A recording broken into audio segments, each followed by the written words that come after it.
It's only been around for 8 years, but GitHub is already leaving an indelible mark on civil service.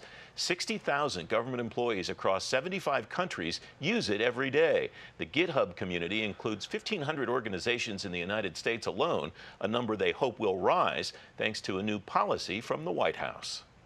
What is GitHub? It's a web-based public repository that's grown into a community with global reach. GitHub is trying to change the way government does business. I know that GitHub can help them do that job. I know that GitHub can make them better.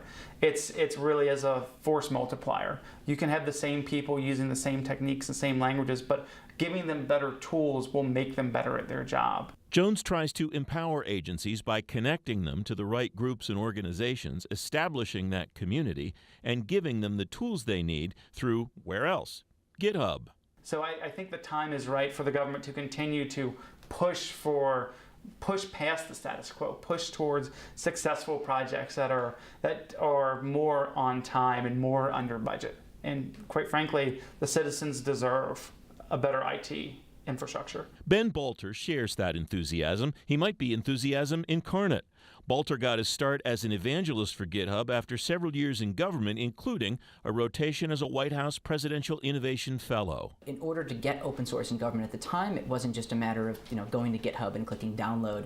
You had to fight for open source. You had to make the case for open source, and there was a lot of myth around why open source wasn't the right fit for government. Now GitHub has traction. This week, the White House issued a final policy on open source in government. It requires agencies make 20% of their code open and available to the public and other agencies.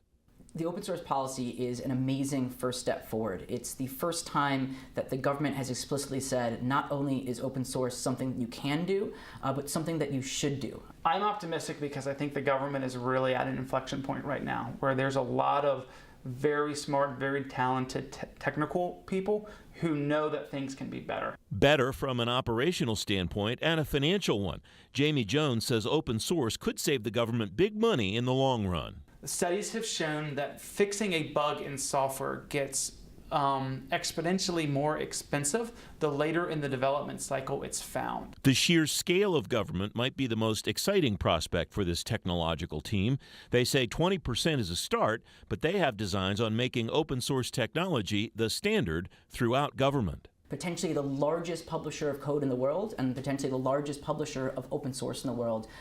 Just imagine kind of the space race of open source software.